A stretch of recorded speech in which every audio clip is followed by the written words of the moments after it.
This is the lies behind Lagos Coastal Road. October 2020, the youth stood up and the government felt it.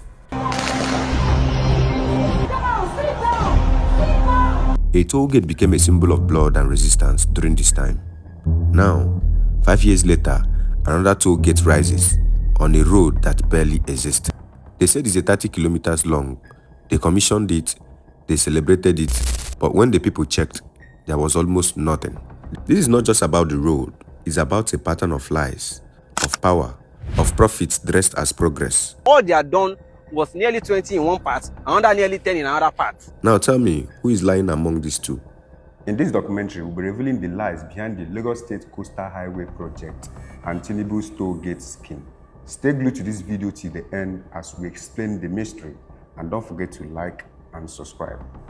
5 years later, after the toll gate bloodshed of 2020, it seems that one of the government's major reasons for entering power was to build personal everlasting source of wealth, which is to construct the Lagos-Calabar Highway with over 6 toll gates. Before we talk about the lies surrounding the official opening of the Lagos State Coastal Highway, let's talk about things you need to know. First of all, let's make references to countries that have similar projects who did it perfectly without tricks. Take countries like Japan, China, India, for instance. Their projects usually grow from meticulous planning and governed by public scrutiny. State-of-art engineering with open project management. The locals see every progress being made because their government makes it visible, accountable, and most especially designed to serve the public good.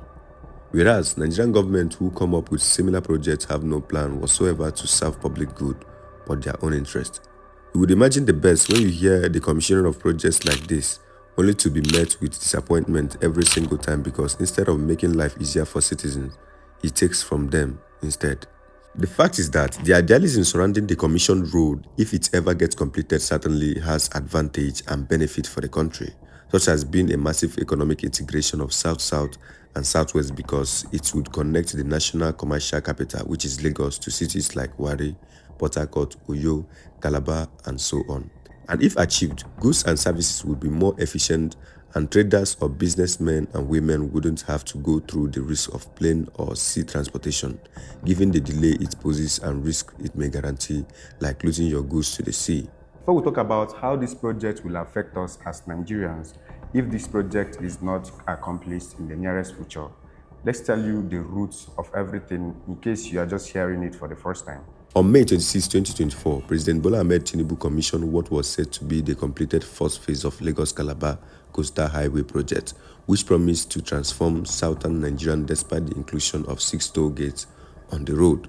This is after this big announcement on national TV, where politicians came together to watch drone footage of claimed completed 30 kilometers to impress themselves, after which they commissioned it.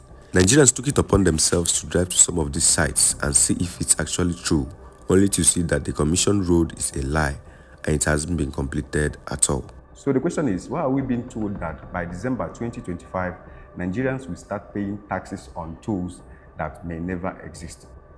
Also, why do politicians feel that they can tell us lies as a nation and we would clap hands for them while they enjoy the national budget and keep leaving the country in debt?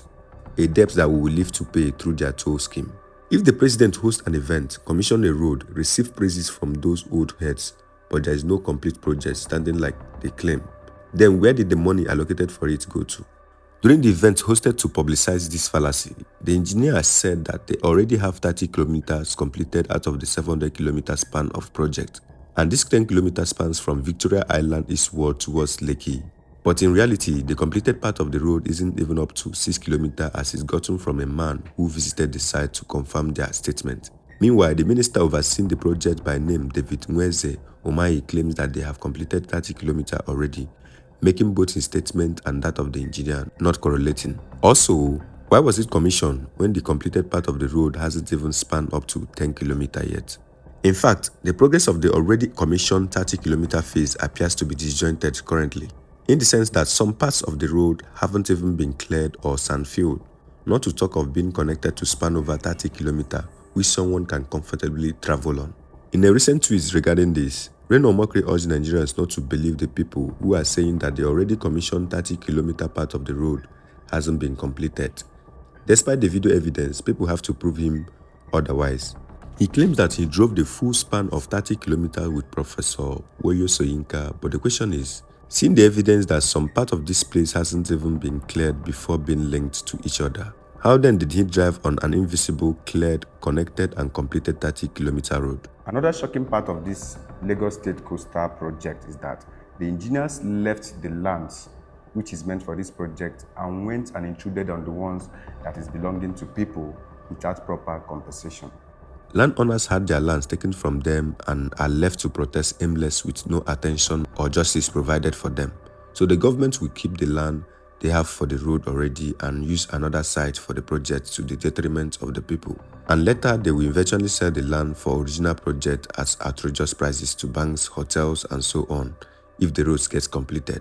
Now, talking about the tolls that will be built before December 2025, how does it make sense that a road that was constructed with public funds that Nigerians have to live all their life paying on tolls? People with minimum wages that can't even cater well for them will be expected to pay over 3,000 naira, which is 6,000 naira back and forth anytime they want to travel on Lagos Coastal Highway. Now, the question is, what about their fuel expenses during this very long trip? Instead of completing the road and proving its use to Nigerians, the government is already preparing how to extract the money from us through tolls. They play us because they have realized that they do not have to do much to convince us of a lie, and we will still celebrate it. They know that all it takes to convince us is to host one flag-off event, show us a few fake drone shot pictures, pay influencers like Reno Omokri to tell us it's true, then we will buy it. Have we stopped to ask ourselves why a completed road that has been commissioned doesn't have any picture or video of the president driving through and for? Instead, they gave us a drone shot of possible AI-generated images. Well, here are two sides of the coin regarding this issue.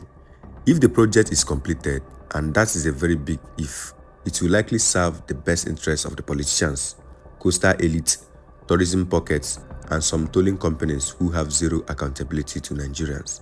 And if it's not completed, please don't say thank God, because the toll gates will still be built on the unfinished road and the debt will be on us to pay 3,000 for every time we pass through them. These are the two sides of coin in this matter. And I'm afraid none of these sides favors the common man seeking a better Nigerian to live in, seeking to travel fairly on a road provided for him by his government, seeking to make ends meet. Now tell me, do you think the government will ever finish this project? Or do you think they will continue building on already existing lies? In case you don't know, this is not just about the highway. It is all about how they play us.